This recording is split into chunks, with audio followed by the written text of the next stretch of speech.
Nos idos da década de 90, eu fui estudar jornalismo na PUC, na Pontifícia Universidade Católica, em Belo Horizonte. Então, maconheiro, né, tal, né, né, ouvindo Rolling Stones e tal. Né. Mas é verdade, né? Já cheguei ali lendo muitas coisas, eu sempre fui um leitor assim, muito voraz, né? E li muitas coisas das obras de autores de esquerda, né? E quando eu cheguei na faculdade, os meus professores, vários deles eram petistas, faziam parte do Partido dos Trabalhadores. E não sei se você se lembra, aquela época era já saindo do impeachment do Collor, onde teve todo o movimento liderado por eles, né, o PT, da ética na política, não é? E todos nós ficamos encantados com aquele discurso de anticorrupção, e eu fui um deles. Então, todos os meus professores tinham contatos assim, por exemplo, um dos meus professores, Maurício, depois corta aqui, né? O Maurício foi assessor do Lula na campanha de 94. Foi quando eu conheci o Lula, através da mediação do Maurício, meu professor. Maurício Lara, escritor, homem de caráter excelente e assessor do Lula. Um dos nossos professores na Faculdade de Direito, ele era também do Partido dos Trabalhadores. E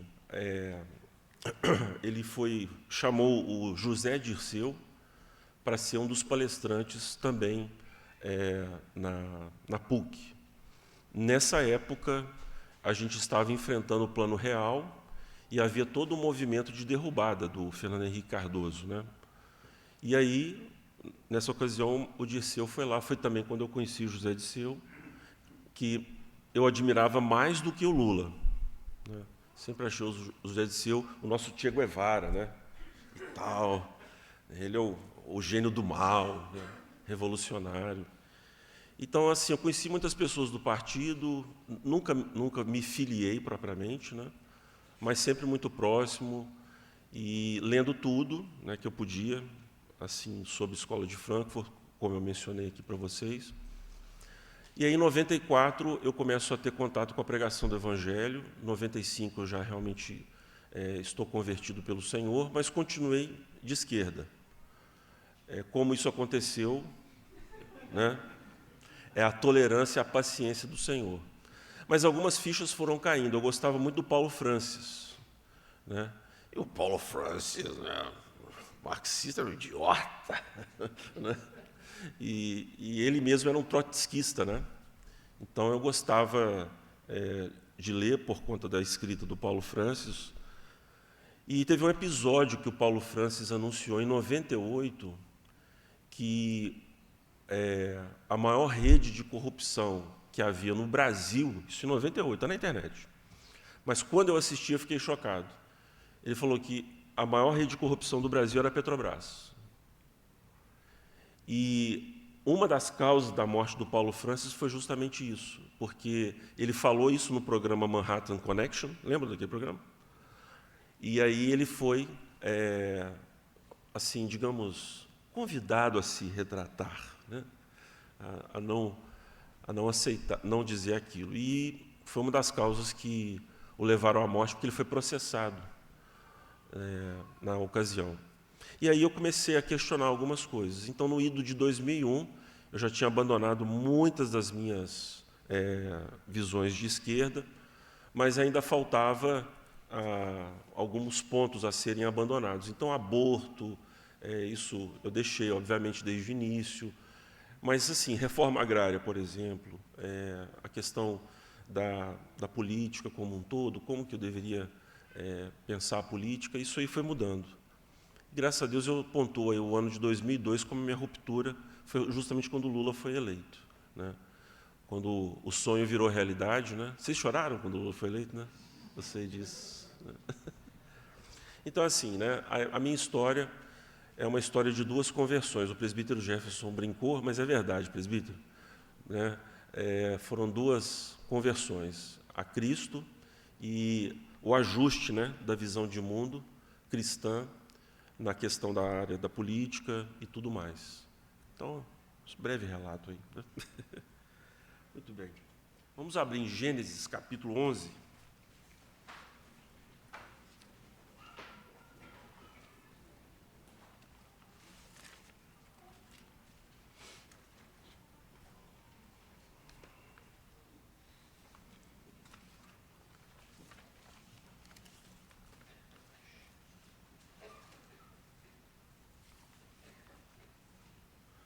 Gênesis, capítulo de número 11.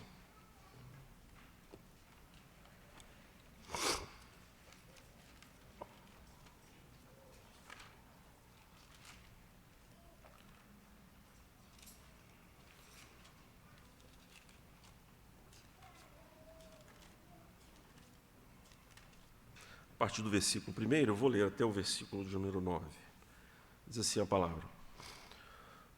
Ora, em toda a terra havia apenas uma linguagem e uma só maneira de falar. Sucedeu que, partindo eles do Oriente, deram com uma planície na terra de Sinear e habitaram ali. E disseram uns aos outros, vinde, façamos tijolos e queimemo-los bem. Os tijolos serviram-lhes de pedra e o betume de argamassa. Disseram, vinde, edifiquemos para nós uma cidade e uma torre cujo topo chegue até os céus e tornemos célebre o nosso nome, para que não sejamos espalhados por toda a terra. Então desceu o Senhor para ver a cidade e a torre que os filhos dos homens edificavam. E o Senhor disse, eis que o povo é um, e todos têm a mesma linguagem. Isto é apenas o começo, agora não haverá restrição para tudo quanto intentam fazer. Vinde, desçamos e confundamos ali a sua linguagem, para que um não entenda a linguagem de outro. Destarte, o Senhor os dispersou dali pela superfície da terra, e cessaram de edificar a cidade. Chamou-se-lhe por isso o nome de Babel, porque ali confundiu o Senhor a linguagem de toda a terra, e dali o Senhor os dispersou por toda a superfície dela. Vamos orar. Senhor, mais uma vez nos dirigimos a Ti em oração, suplicando-te, ó Pai, que o Senhor assim nos conduza em meio a grandes dificuldades que a Tua Igreja tem enfrentado sobre a face da terra, na sua militância, Deus, para dar testemunho acerca de Cristo Jesus. Nós somos confrontados, ó Deus, com as vãs filosofias deste mundo, os pensamentos que são contra o Teu Filho Jesus Cristo e o reino absoluto que o Senhor colocou sobre os seus ombros triunfantes. Nós sabemos, ó Deus, que precisamos da assistência do Teu Espírito, da iluminação que nos vem a partir das Escrituras, para que as nossas vidas, Senhor, sejam transformadas, as nossas mentes sejam renovadas, mediante o poder da Tua palavra e da verdade do Evangelho de nosso Senhor Jesus. Se conosco na parte desta tarde, abençoando-nos grandemente, ó Deus, falando acerca da visão que o Senhor quer que tenhamos sobre o Senhor, sobre a vida e tudo mais. Em nome de Jesus, assim oramos. Amém. Um breve comentário sobre este texto da Palavra do Senhor. Nós sabemos que aqui está um texto bíblico que, de certa forma, ele se tornou um símbolo na própria Escritura. O símbolo da arrogância, da altivez humana, que se revelou de uma maneira muito acentuada e na cultura daquele povo ali do Iraque, onde é a Mesopotâmia, os povos mesopotâmicos. Então, eles se insurgiram contra o Senhor e se aglutinaram em torno desse projeto tecnológico, desta torre. E é interessante nós notarmos, segundo alguns bons comentaristas, aqui eles tentaram fazer um zigurate, uma edificação que era suntuosa, que era chamava atenção, chamativa, porém ela é dedicada a um dos ídolos do panteão babilônico. E o que é irônico aqui neste texto é o fato de que esse zigurate ele tinha uma escada. E provavelmente quando então o autor bíblico, no caso Moisés, fala sobre Deus vindo e descendo, é porque essa escadaria era o acesso do homem até o altar lá no topo, em que ele deixava comida para que quando o ídolo viesse em atendimento às suas petições, ele se alimentaria e desceria, né, em resposta ao sacrifício dos adoradores. Então Deus ele diz, vamos descer então, né, vamos, né, ver o que está acontecendo. Só que isso é uma ironia do texto bíblico, certamente. O que é importante nós notarmos, assim como Sodoma, Gomorra, a elevação daquelas cidades na imoralidade se tornou também simbólico nas páginas das Escrituras. Deus as colocou como exemplo da perversidade humana e da ira divina. Aqui também nós nos deparamos com esse tipo de situação, onde Deus vem e julga os intentos dos homens. E claramente nós estamos diante de um texto que fala acerca desta idolatria humana, de promover um reino autônomo sem Deus, ou melhor, à parte de Deus, né? Um reino que não tem a tutelagem do Senhor Deus. E, portanto, Deus desfaz esse plano de unificação de linguagem, de unificação de paisagem, de unificação em torno de uma cultura. Por isso que esse texto ele nos mostra que todos esses projetos que tendem a essa imanentização do paraíso sobre a terra, que tentam promover uma espécie de paraíso, né, sobre a face da terra, certamente está incluso o orgulho humano. E Deus, como desfez aqui, tem assim desfeito. A história dos impérios nas Escrituras demonstram exatamente essa ação divina contra todo e qualquer projeto que queira se alterar acima da providência divina, acima das nações e se tornar célebre na face da terra. Deus, ele destronou o reinado egípcio, o império egípcio, destronou o império babilônico, o império grego-romano, o império romano, e ele destronará todos os tipos de projetos que tenham a mesma inspiração diabólica, demoníaca. Por que eu estou falando isso? Porque nós vamos sair da palestra do marxismo, tratando ainda um pouco sobre a atuação do marxismo na cultura, para entrarmos nas questões da educação, as bases bíblicas da educação cristã. Bem, no início do século, nós temos a fundação da Fabian Society, Sociedade Fabiana. É um think tank, uma espécie de ONG, né? Falar em ONG naquela época é anacrônico, mas enfim, é algo do tipo. Então, a Sociedade Fabiana existe até hoje, ela é composta de pessoas das mais diversas camadas sociais, mas ela foi criada originalmente com escritores. Então, A.G. Wells, aquele grande escritor, Bernard Shaw, foram alguns dos que pertenceram. Chesterton foi atraído, mas não participou, obviamente, né? E foi um grande crítico da Sociedade Fabiana. Há textos do Chesterton escritos contra a Sociedade Fabiana. E ali, o que você tem? O nome Fabiano, é em homenagem a um general vitorioso das guerras púnicas, as guerras do Império Romano contra o norte da África. São as chamadas guerras púnicas. E o Quintus Fabius foi um general que usou uma estratégia sui generis para vencer os seus oponentes. Ele se infiltrava no meio dos exércitos opositores e promovia a confusão entre eles, com desinformação, com falsas notícias sobre as ações do exército a que ele pertencia, o romano no caso, e ele foi um dos que, em procissão, participaram dos triunfos romanos, que era aquela procissão que celebrava o triunfo dos generais vindos em guerra, trazendo cativos os seus inimigos, que é o que Paulo usa a palavra triunfo ali, né, que Deus sempre nos faz andar em triunfo. É uma alusão a esse ritual romano, né, da celebração do triunfo.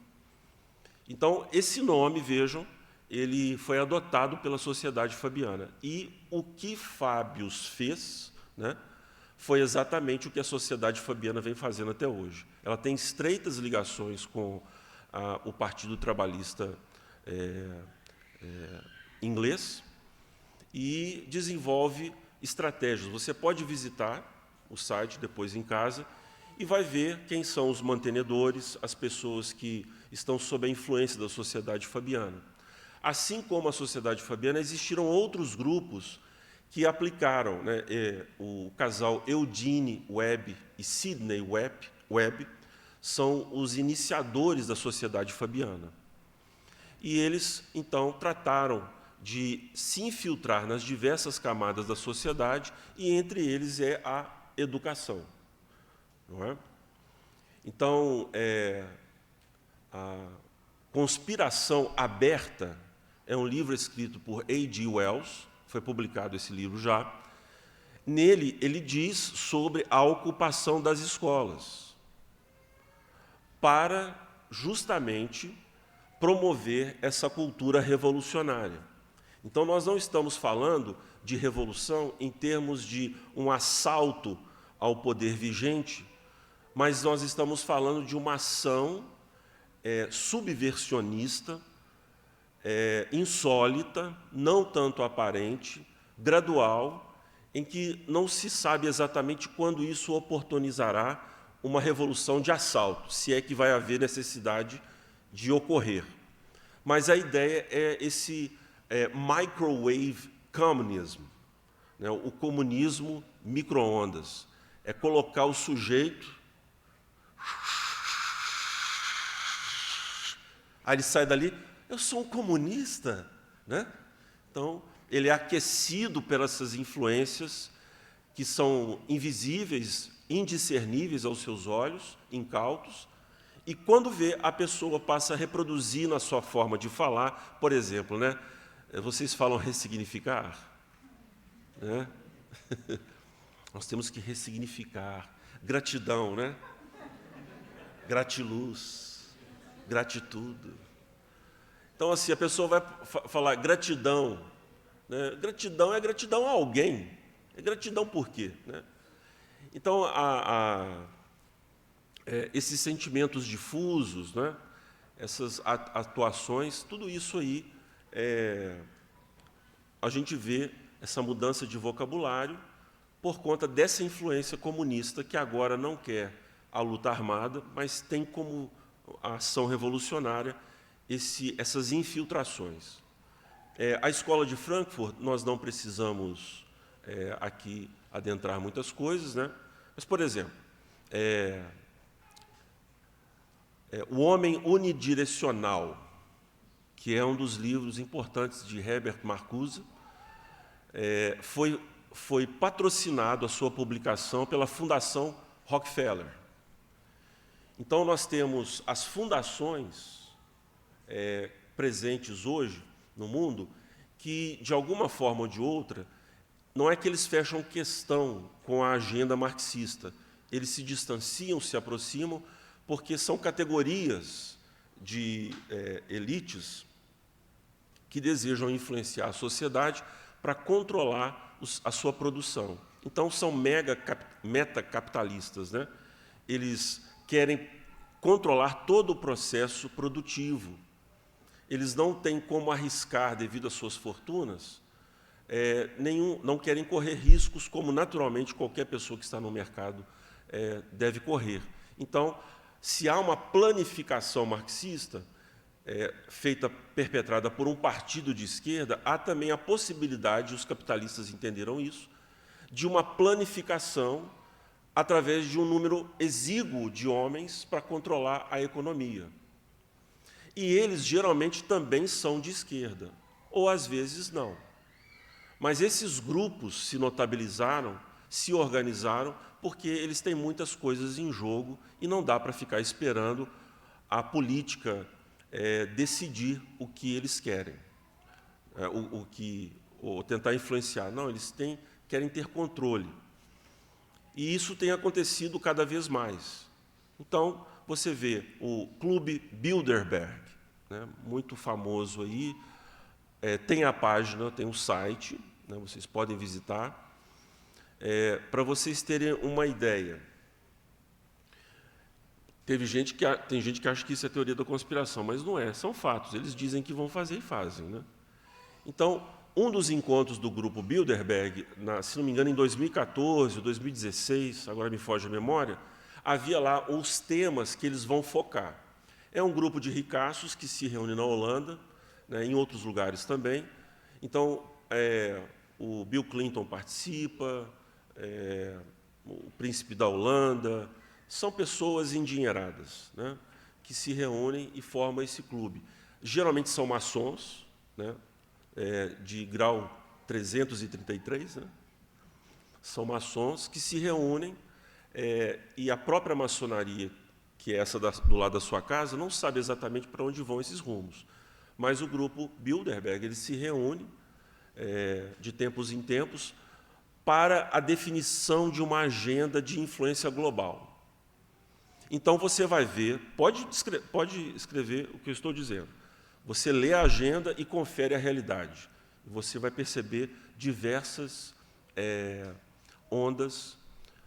Uma delas foi censura, o termo censura não é correto, né? Mas a instrumentalização da internet para movimentos extremistas. Então, o que eles queriam dizer é que iriam traçar vários planos para reprimir esse tipo de atuação na internet. Ok? Então, você vê o quê? Eles promovem o patrocínio de várias entidades, eles não estão na frente dessas entidades, mas as patrocinam de longe. Outro grande meta capitalista, que não é do Clube Bilderberg, mas tem influência mundial sobre a educação, por exemplo, é George Soros, né? O meta capitalista, ele patrocina várias entidades mundo afora que seguem uma agenda. Então, o George Soros ele pensa em acabar com as nações, porque ele pretende um governo mundial. Ele promove essas questões de esterilização e eugenia dentro de continentes inteiros, que é o caso da África, patrocinando políticas públicas. Se já é política, já é pública, mas é a forma marxista de se falar, política do Estado, né? Então, políticas públicas para proteger as mulheres, mas são, na verdade, políticas eugenistas de seleção de quem vai nascer e quem não vai, que eles acabam patrocinando. E você vê dinheiro do George Soros, por exemplo, agora foi revelado há pouco, não é surpresa nenhuma, e vários dos pertencentes ao Clube Bilderberg são donos de redes de imprensa no mundo inteiro, né? Hoje, as mídias do mundo inteiro são controladas, se não me engano, por 6 famílias. E você vê que esses grupos, via um órgão de Estado americano, né, a USAID, né, patrocinou, jogou 2 bilhões de dólares no Brasil, nos anos Bolsonaro, até o final do governo Bolsonaro. Isso é dado, isso está publicado, isso veio à tona. Mas o que acontece? Eles se camuflam por outras entidades que fazem com que esse dinheiro transite pelo governo e chegue a nós como uma ajuda de um governo estrangeiro. Mas, na verdade, é dedução de impostos, são outros mecanismos que eles usam para fazer essas políticas chegarem, para fazer com que esse dinheiro patrocine. Então, por exemplo, George Soros, vocês conhecem a mídia ninja? Mídia ninja, né? Então, vai lá no site, consulte os seus mantenedores, você vai ver mídia ninja. Mídia ninja. O grupo Bilderberg, o Clube de Roma, que também é outro grande grupo, participam daquele encontro de Davos, não é? E ali foi firmado, junto com a ONU, a Agenda 2030, com uma série de iniciativas que visam justamente a promoção da saúde, a emancipação da mulher, as políticas de libertação feminina, como o aborto, por exemplo, educação, tudo está lá, né? E aí o que você vê? Nenhum escrúpulo, o STF, né? O STF fechando com a Agenda 2030 e publicando isso sem nenhum tipo de vergonha nos seus sites, e estão interessados em fazer com que a Agenda 2030, que é muito extensa, nós não temos tempo aqui para falar, mas um dos paradigmas, uma das estratégias é a educação nos termos em que eles acham que é correto. Para terminar essa parte, onde querem chegar esses globalistas? Bom, para que um Estado mundial controle efetivamente todas as vidas humanas, é preciso que, antes de tudo, quebre-se o conceito cristão, principalmente, de identidade.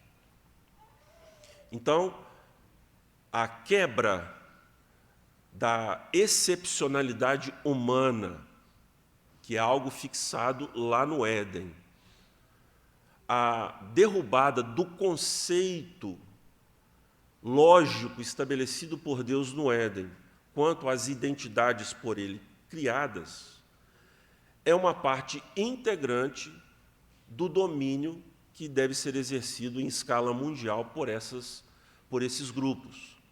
Falta-me tempo para falar desses mesmos intentos do lado eurasiano deste mundo, que envolve a Rússia e a China.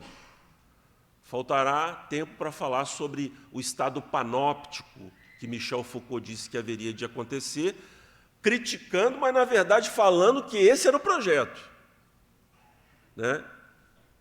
Então, Foucault diz do estado panóptico, o estado que vê tudo por câmeras. Ele estava criticando a sociedade burguesa, mas, na verdade, o plano é comunista.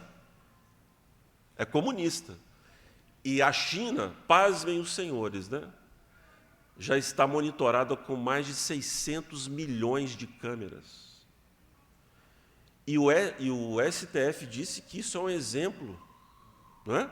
Vocês viram eles dizendo, falando que isso era um exemplo a ser seguido? Pois bem, vai faltar tempo para falar disso tudo. Mas o fato é que eles querem a vida humana ser programada.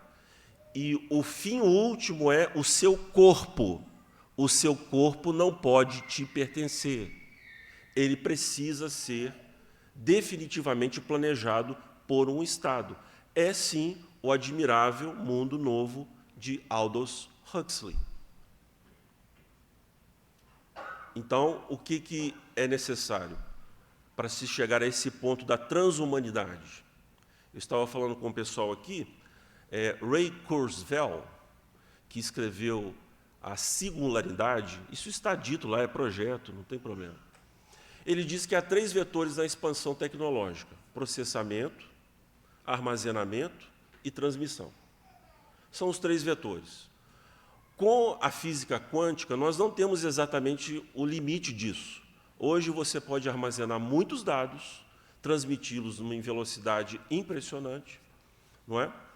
E processá-los da mesma forma. Por isso, o Ray Kurzweil, ele antecipa a aglutinação dos gadgets, da tecnologia ao corpo humano. Quer dizer, nós vamos viver uma época em que eu não posso mais ter o celular na minha mão. Ele tem que estar anexado ao meu corpo.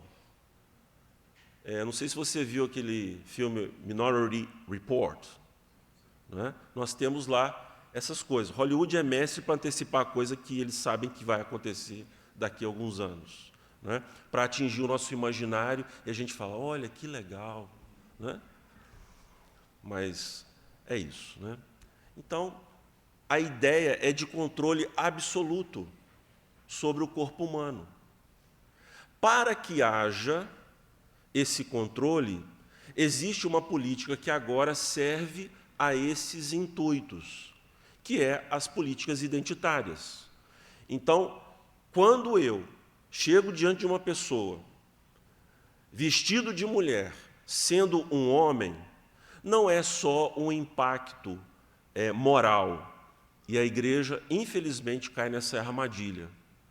Ela sempre reage com faniquito. Não é? Porque isso, de fato, agride a nossa moralidade cristã. No entanto, o que se quer mais e além disto é uma reversão epistemológica. É embaralhar a nossa mente para que a ideia de sexo fluido possa ser completamente plausível para as nossas vidas. Então, os mesmos comunistas esquerdistas que mataram às dezenas homossexuais e matam até hoje, vai parecer vestido de mulher lá na Rússia, falando Timóteo, né? Vai para você ver. Não vai, né? Então, eles usam revolucionariamente, a depender da circunstância, para os seus intentos. E, neste momento, o navio quebra-gelo da fluidificação dos gêneros, do gênero humano, é as políticas identitárias, que revolucionariamente se apropriaram do ideário individualista americano, a liberdade individual americana, inspirados pela Escola de Frankfurt, se apropriaram desse discurso e levaram ele aos seus últimos limites. Se eu tenho liberdade para fazer o que eu quiser e ser o que eu quiser. E é por esta razão que o fundamento humanista da Revolução Americana se revela mais do que nunca agora, mostrando que não era um fundamento reformado efetivamente. Era um fundamento tão transitório quanto os fundamentos que as pessoas admitem para estabelecer o Estado. Então, o controle da vida humana, o que eles querem e que está escrito no livro Conspiração Aberta, do A.G. Wells, o escritor inglês. O seu filho vai nascer de um ventre da Índia, colhido o esperma de um homem americano e fecundado no ventre da indiana. Porque lá está precisando de pessoas. Pastor, isso aí é loucura. Eu sei, mas é o que eles escrevem e é o que eles querem fazer. Por isso que, para planejar a sociedade neste nível, em escala global, é necessário esse tipo de controle. Então, quando o senhor Luiz Inácio, que eu me recuso a chamar de Lula, diz que precisa de haver uma nova moeda, que precisa de haver uma polícia global, de que as polícias militares regionais precisam ser extintas, nós estamos diante de todas essas palavras ditas por esses grupos que eu acabei de mencionar. A Fabian Society, o Clube de Bilderberg, o Clube de Roma e tantos outros grupos, por exemplo, The Elders, que é um grupo que as pessoas não se lembram. O The Elders é um grupo composto por Fernando Henrique Cardoso, Kofi Annan, Bill Clinton, e eles também têm pautas que vão ao encontro dessas que eu acabei de mencionar. Quem que é o patrocinador do The Elders? George Soros. Quem era a assessora do Dr. Sérgio Moro quando foi ministro da Justiça? Uma secla do Dr. George Soros. E isso foi descoberto pela direita brasileira, né? Causou aquele bafafá todo, mas eles estão por aí e estão trabalhando em favor desta agenda. O ativismo judicial, que um dos grandes precursores é Ronald Dworkin, né? O grande jurista canadense, militou na América, né, na verdade. Esse ativismo judicial de fertilização do texto jurídico, abrangendo tipos, extrapolando tipos penais, como faz agora o senhor Alexandre o senhor Alexandre e Barroso e essa turma toda, todos eles foram treinados. O próprio Sérgio Moro escreveu sobre esse jurista. Isso influenciou decisivamente o sistema judiciário brasileiro, né? Então, é isso aí, gente, né? A gente tem um grupo de pessoas que desejam formar esse mundo, e uma das formas que eles utilizaram para perpetrar este mundo é a educação. Então, quem é o grande patrocinador, a grande inspiração da Unesco? Paulo Freire, Jean Piaget, não é Piaget, né? São esses homens. E o que eles fazem, o que eles dizem? Bom, as filosofias educacionais emancipacionistas, progressistas, elas têm a sua raiz no pragmatismo. Se nós pudéssemos estabelecer um pêndulo na história, nós veríamos o pêndulo de um conhecimento tradicional, transmitido oralmente, esse pêndulo bailando em direção a uma justificação do conhecimento. Então, há o conhecimento que é transmitido por autoridade e há esse conhecimento que, ao longo da história, por diversas escolas, por diversas abordagens educacionais, ele baila para o outro lado de um conhecimento justificado, arrazoado, que corresponda entre o que se crê e o que se vê. Nós vamos ver esses movimentos, muitas vezes retóricos, na história humana.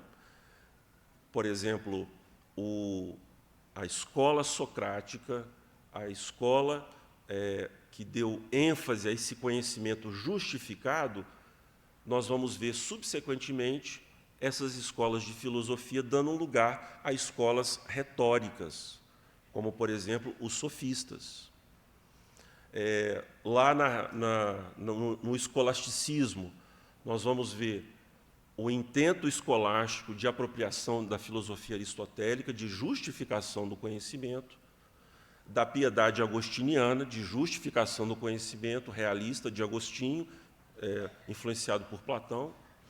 Nós vamos ver esse pêndulo no movimento subsequente do Renascimento, que é o movimento retórico, onde os homens estavam interessados fortemente, não na descoberta da verdade, mas na proclamação efusiva.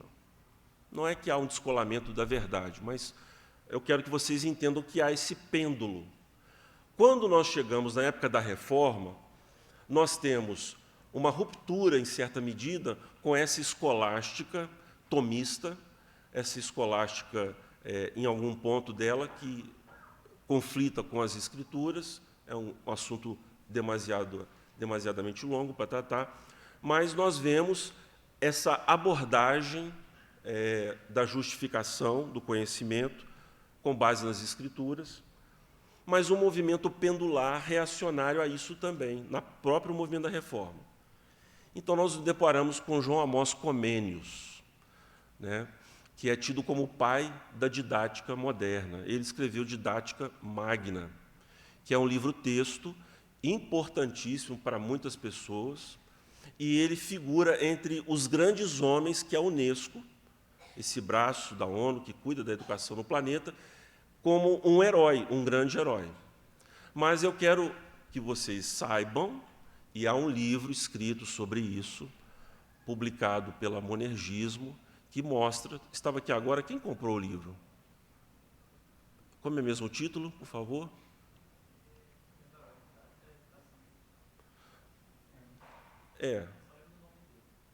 Sim, mas eu li... sim.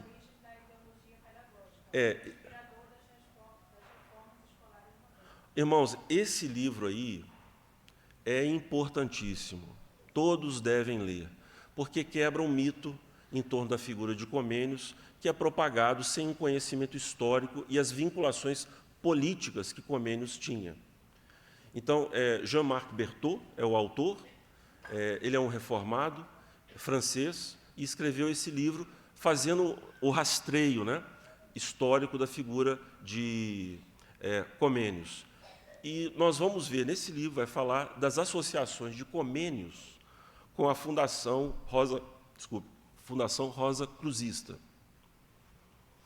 E você vai perceber que, dentro dessas sociedades secretas que transitam pessoas vindas dessa origem que Comênios vem, pietista,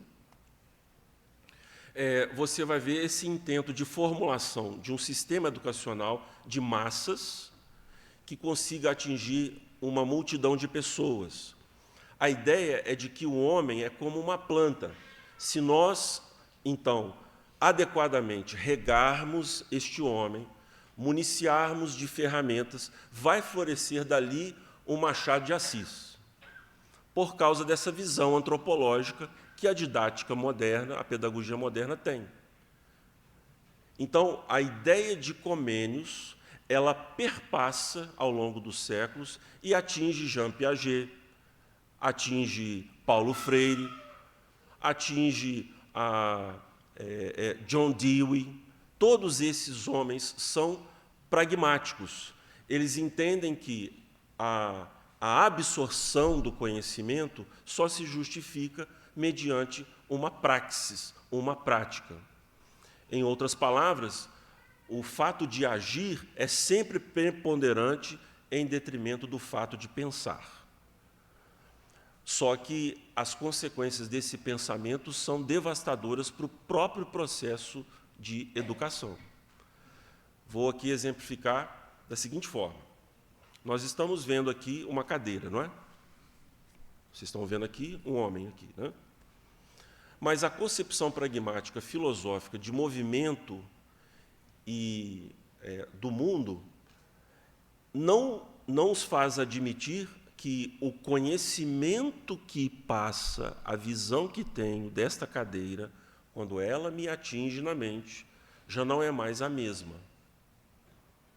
Essa é a ideia principal do pragmatismo. A gente sempre fala pragmatismo quando os fins justificam os meios, não é? Mas o pragmatismo, enquanto filosofia, por William James, ele estabelece esse raciocínio. Quer dizer, com base em uma pressuposição de movimento e permanência do universo, né, o universo possui movimento, mas não a ponto de não haver a possibilidade do conhecimento, segundo o que a gente pensa. Mas, no caso deles, esse movimento é de tal maneira que, quando eu absorvo algo da realidade, eu já não posso dizer que é a mesma coisa do que eu acabei de ver. Resultado: isso afeta a memória, porque se eu estou dizendo que a realidade está em tal movimento que eu não posso absorvê-la naquele ponto em que eu, para adquirir o conhecimento, me ative, quando então eu o absorvo, eu estou falando de estar memorizando o que eu não, uma outra coisa, e não aquela coisa realmente que eu vi. Isso afeta a transmissão do conhecimento, não é verdade? Porque se eu estou julgando que as coisas têm movimento, o que eu transmito já não é aquilo que eu já absorvi. Os efeitos são devastadores. Isso vai ao encontro do pragmatismo marxiano, que nós vimos, da 11ª tese de Feuerbach. Ora, os filósofos estão preocupados, não é, em entender o mundo, nós em transformá-lo. Veja aí a ideia de movimento presente em Marx. A concepção que ele tem é de um mundo desordenado e que qualquer um que imponha um tipo de ordem não deve ser respeitado. É a visão burguesa, no caso, que ele proclama. Então, esse método educacional que deseduca, ele provocou justamente o que nós estamos vendo no nosso país, o rebaixamento da cultura, o esfacelamento da cultura de uma maneira geral. Nós estamos vendo professores que são diletantes, que fingem que ensinam, e alunos que fingem que aprendem. A superficialidade no ensino é mal vista, é bem vista, Porque, na verdade, não se pode dizer mais num tipo de aprofundamento, de conhecimento exaustivo de algo, porque isso nem mais interessa. O que interessa é que as pessoas sejam superficiais mesmo. Aí alguém vai dizer, mas esse esquema todo não foi algo pensado por alguém? Tem gente que vai falar, não, não. Isso aconteceu como um acidente. Não era para ser assim. Era para todo mundo ser bem educado. Então, de forma prática, nunca se distribuiu diploma no Brasil como agora, não é verdade? Se você quiser, entra na internet agora e você vai sair doutor na Universidade Federal de Pombal, né? Você vai conseguir um diploma aí. Faça o doutorado em 2 anos. Você nunca viu. E nunca viu uma geração que, pelos testes da própria ONU, que já são testes manipulados, você nunca viu tal resultado como nós temos visto agora. Então, do ponto de vista do letramento, da compreensão de textos, quando do ponto de vista da alfabetização, as pessoas têm problemas enormes. Uma falta de concentração absurda, porque a memória, o discurso foi substituído pela imagem e o som. E as pessoas, excitadas por essa carga imagética, não têm concentração. Os nossos filhos são desconcentrados, nós não conseguimos ler um parágrafo e lembrá-lo do parágrafo seguinte. Acontece contigo? Né? Essa situação dramática que o Brasil vive, de estar atrás da Universidade de Serra Leoa, como é o caso da USP, a nossa melhor universidade, é uma das piores no ranking de universidades no mundo. Os nossos jovens não conseguem fazer cálculos básicos de matemática, de resolução de problemas básicos. Aí alguém vai dizer, isso foi programado? Alguém vai perguntar. Eu vou responder, sim. Não é? O problema é que a gente não imagina que a mente, o gênio do mal, ele possa ter esse tipo de ação revolucionária. Mas, pasmem os senhores, a verdade é que esses fatos, na maioria das vezes, são ocultados da grande maioria dos militantes. Qualquer pessoa que queira entender o que é o Partido dos Trabalhadores do Brasil precisa compreender 3 camadas de investigação. O marxismo popularizado, que está na boca do povo, que eles conseguiram atingir através da ação revolucionária. Existe a militância que é afiliada ao partido, mas que ignora os rumos que o partido vai tomar. Então, os rumos que o partido toma, isso nunca vai ser divulgado maciçamente. Então, no Brasil, nós tínhamos a Carta aos Brasileiros, né, quando o Lula foi assumir a presidência da República, e tinha a carta de... Alguém se lembra? Não, né? Tinha a carta de Recife, de Olinda, melhor dizendo, de Olinda, que era a carta do partido. E qual foi o plano que você acha que desenvolveu? A carta aos brasileiros ou a carta de Olinda? Foi a carta de Olinda. Essa só o partido sabia, aonde o partido queria chegar. Então, uma das formas de dominação em nosso país é justamente trazer a esses patamares de emburrecimento das massas o que aconteceu na nação brasileira. De modo que nós não estamos lutando contra forças que ignoram a importância da educação para a formação de uma cultura. Não é? Eu tenho ainda mais 20 minutos. Será que a gente consegue desenvolver aqui mais um pouquinho? Acho que sim, né? Então, vamos abrir as Escrituras mais uma vez. Agora em Deuteronômio, capítulo 5.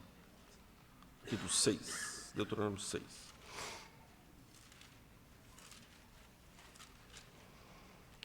A pedagogia moderna, na sua absorção desses ideários marxistas, ela é contra a questão da autoridade, dizendo que isso é uma imposição arbitrária, uma forma de dominação burguesa. Por isso que a educação não é diretiva, não é autoritativa, mas ela é propositiva no sentido da sua abertura, né? Então, nós vamos, num ato coletivo, construindo o conhecimento. Essa é a ideia. Parte disso é verdade, não podemos pensar o contrário, mas isso não é toda a verdade. Então, a necessidade do mediador do conhecimento é fundamental. É fundamental. Quem aqui gosta de jogar bola? Pode levantar o dedo assim. Mas ninguém gosta de jogar. Eu gosto de jogar bola, né? Mas como que você aprende a jogar bola? Né? Não é jogando. Ah, pastor, então é alguém te explicando. Também não. Também não. Então, o conhecimento não é um banco de dados onde as pessoas acessam e fazem o download. O conhecimento é presencial e pessoal. Não há como nós escaparmos disso. Ninguém aprende nada sem alguém para ensinar. É simples assim. Mas os inventores do mais profundo do inferno, não é? Eles começam a serem pegos nas suas próprias astúcias. Como que eu aprendo a deseducar? Fala para mim. Como que eu aprendo que o professor não deve ser professor? Como que você acha que a pessoa compreende isso? Com quem? Com um professor. Você aprende a deseducar? Como que você aprende todas as filosofias educacionais libertárias que vão contra a autoridade de um professor? Com um professor. Ou eu estou ficando doido? É isso mesmo, gente? Estamos de acordo? Ué. Então, para jogar bola, você precisa do jogador, querido. Alguém que te ensine. Você precisa de um pedagogo.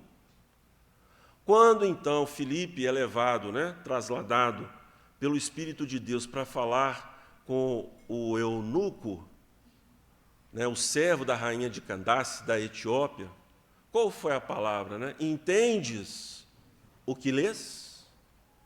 Como? Se não há quem explique. O texto das Escrituras, ele se autoatesta, mas Deus não abre mão de propagar o ensino das Escrituras por meio de mediadores. É o que nós vamos ver aqui no capítulo 6. Estes, pois, são os mandamentos, os estatutos e os juízos que mandou o Senhor teu Deus, se te ensinassem para que os cumprisses na terra que passas para possuir, para que temas ao Senhor teu Deus, e guardes todos os seus estatutos e mandamentos que eu te ordeno, tu e teu filho e o filho de teu filho, todos os dias da tua vida, e que teus dias sejam prolongados. Ouve, pois, ó Israel, e atenta em cumprires, para que bem te suceda e muito te explique na terra, e muito te multipliques na terra que mana leite e mel, como te disse o Senhor teu Deus, o Senhor, Deus de teus pais. Ouve, Israel, o Senhor nosso Deus é o único Senhor. Amarás, pois, o Senhor teu Deus de todo o teu coração, de toda a tua alma e de toda a tua força. Estas palavras que hoje te ordeno estarão no teu coração, e tu as proporás, e tu as construirás, e tu sugestionarás. Todos leiam, por favor, o versículo 7.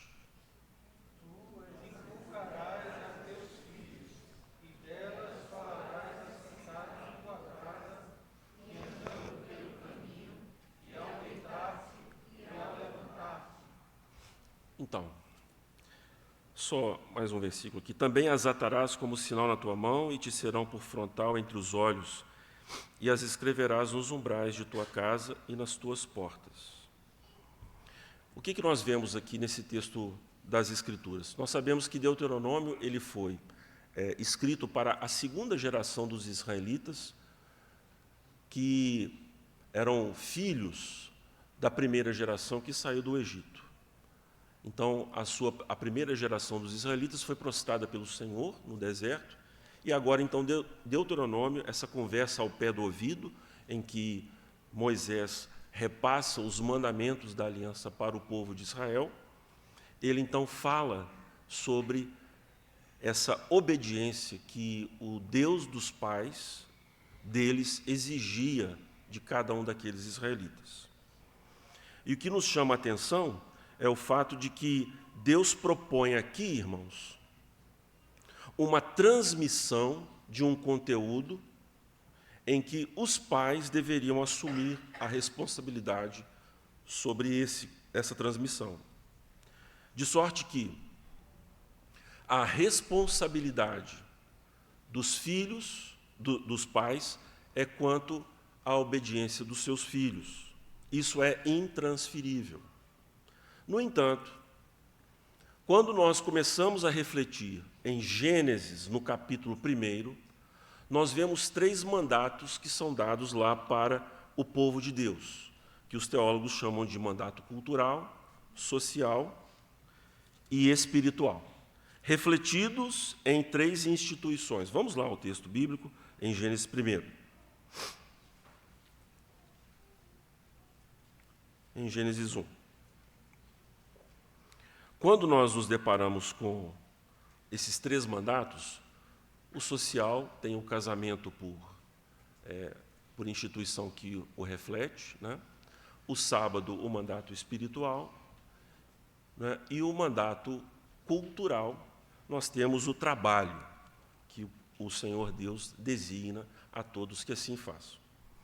Quando nós nos deparamos com esse texto, nós conseguimos compreender que Deus ele encheu de potencial a sua criação. A primeira terra não era tudo o que ela deveria ser. Ela progrediria, ela se desenvolveria ao longo dos anos.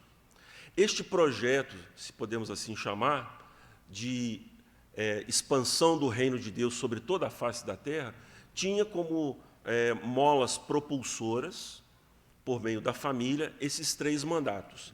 E eles se interrelacionam. Não há como obedecer o mandato cultural sem o social, e assim vice-versa nos outros casos.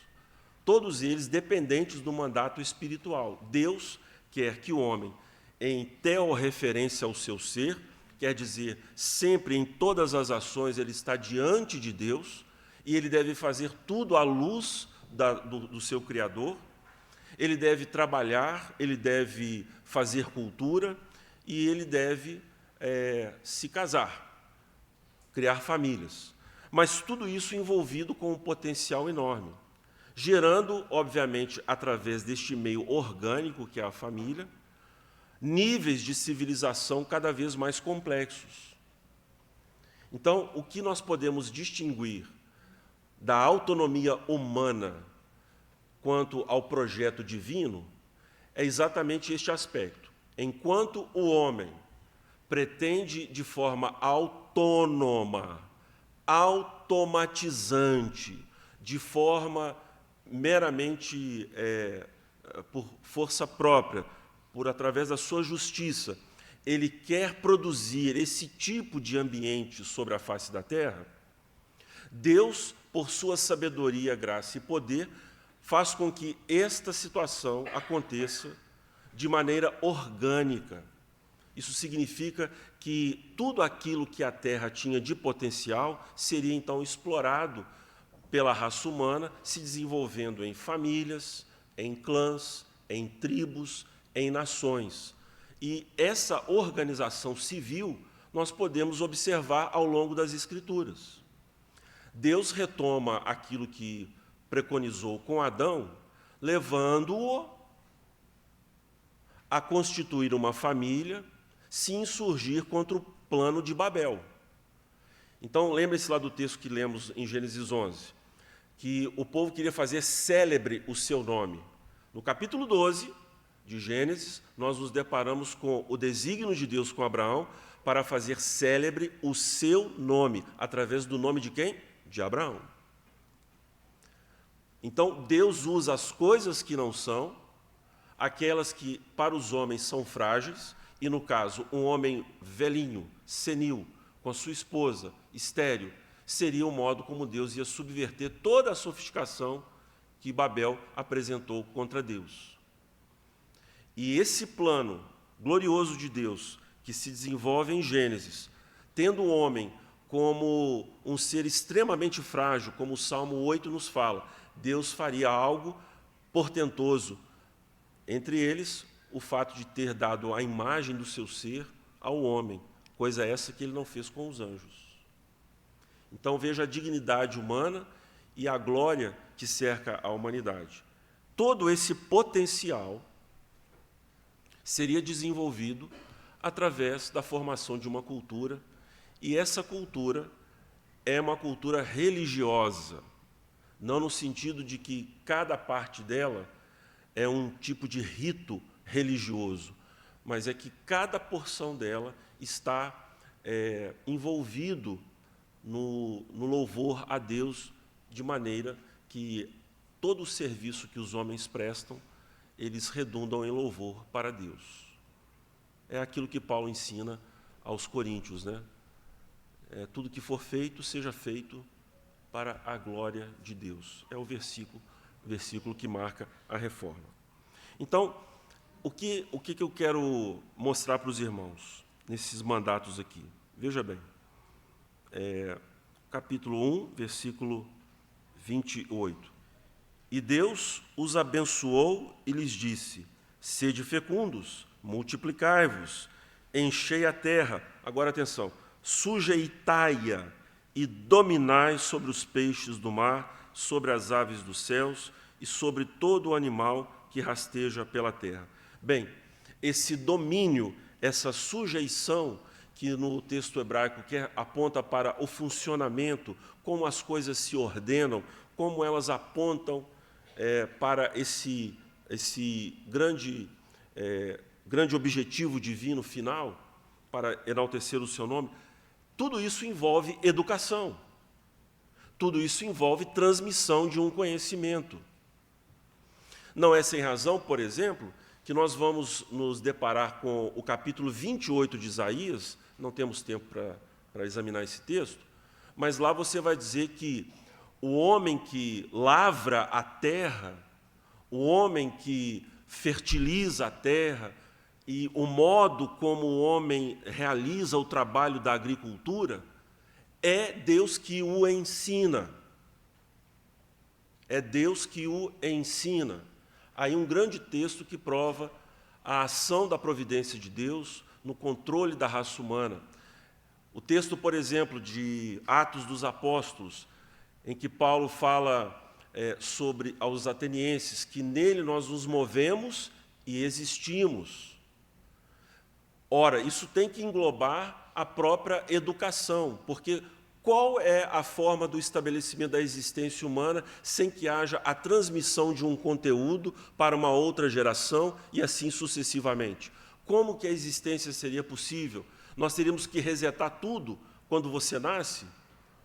Não, irmãos. Nós temos uma história humana longa de existência em que vários conhecimentos acumulados nos são úteis para justamente produzir um nível civilizacional mais profundo, mais adequado. Bom, se é verdade que nós precisamos da educação nesse nível, é certo, então, que a escola cristã não pode se reduzir ao papel das famílias. Então, há uma confusão muito comum, e, infelizmente, isso polariza as coisas e traz mais dificuldade entre as tantas que nós já temos, uma oposição entre escola domiciliar e escola cristã, Porque, na verdade, o que acontece? O homem é gregário, não é autossuficiente, e ele precisa do companheirismo dos seus pares, dos seus compatriotas, para servirem-se mutuamente. E para essa complexidade, esse nível de complexidade, a escola cristã se faz necessária. Por quê? Porque muitos dos aspectos do conhecimento humano, eles não são detidos na circunstância de uma casa. Você precisa da ajuda, do socorro. E digo mais, a escola cristã está embutida no conceito mesmo do sacerdócio universal dos crentes. Se é fato que eu preciso da ajuda de um outro para me ensinar a respeito de direito, de jornalismo, de qualquer área do conhecimento, então eu, através deste ofício, eu preciso servir a minha sociedade. Por isso que, levando em conta o fato de que a vida humana sobre a face da Terra foi extremamente corrompida, significa que nós temos hoje famílias fragmentadas, não é verdade? Então,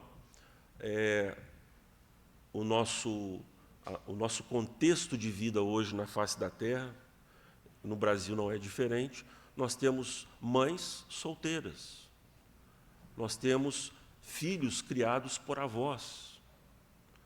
Nós temos uma circunstância terrível de dilaceramento da família. E são essas pessoas que vêm até a igreja.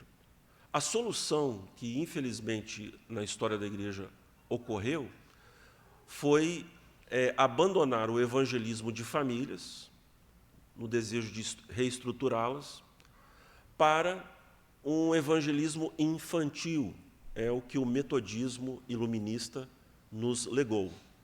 Né? Com a escola bíblica dominical, quebrou-se a tradição do catecumenato protestante reformado, de famílias, em detrimento de indivíduos. Bom, essa também não é a solução que almejamos. Mas o fato é que, para esse nível de complexidade de organização social, levando em conta a providência de Deus e a queda humana, a escola cristã se faz necessária. Essa foi a percepção, meus irmãos, de toda a tradição de educação cristã ao longo da história.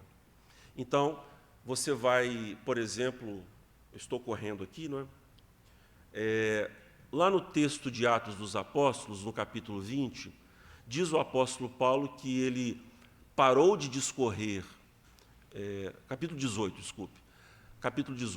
na sua atuação em Éfeso. Ele parou de discorrer na sinagoga, devido à rejeição dos judeus, e se estabeleceu na escola de... Alguém se lembra? Na escola de Tirano.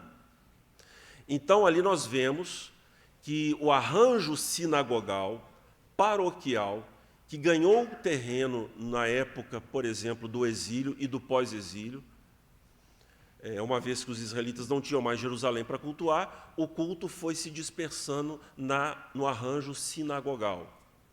E aí nós nos deparamos com Paulo, que sai de Tarso, na Turquia, para ser educado em Jerusalém, aos pés de Gamaliel.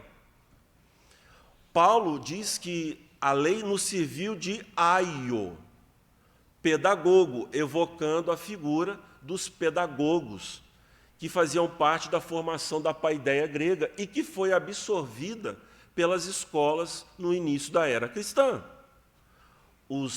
As famílias desarrumadas do Império Grego que se convertiam, muitas delas recrutavam seus filhos para serem catequizados pelos bispos. E aí nós tivemos origem nas escolas monásticas, depois as escolas catedrais, e até chegarmos nas universidades. Tudo marcadamente seguindo esse princípio bíblico de serviço mútuo, também no campo da educação. Então, a responsabilidade dos pais na educação dos filhos é intransferível, mas a execução, não. O que acontece é que nós vemos uma distância enorme entre a educação que é dada em casa, que não reflete, não prossegue a educação que é feita numa escola cristã. Por isso, eu compreendo que o papel da escola cristã é fundamental. Assim fez Calvino, na fundação da Academia de Genebra, em todas as suas incursões na área da educação, provendo um currículo liberal, onde o trivium era ensinado. Também aconteceu essa parceria entre a direção política de Genebra, a igreja, os pais e a academia. Faltou tempo para nós falarmos mais algumas coisas, mas eu não quero ser indelicado, né? E passo de novo a palavra ao pastor Paulo. Mas fica só essa conclusão, né, de que a escola cristã ela está prevista nos mandatos culturais, na providência de Deus e levando em conta a queda humana. Não é? É isso que queríamos passar nessa hora.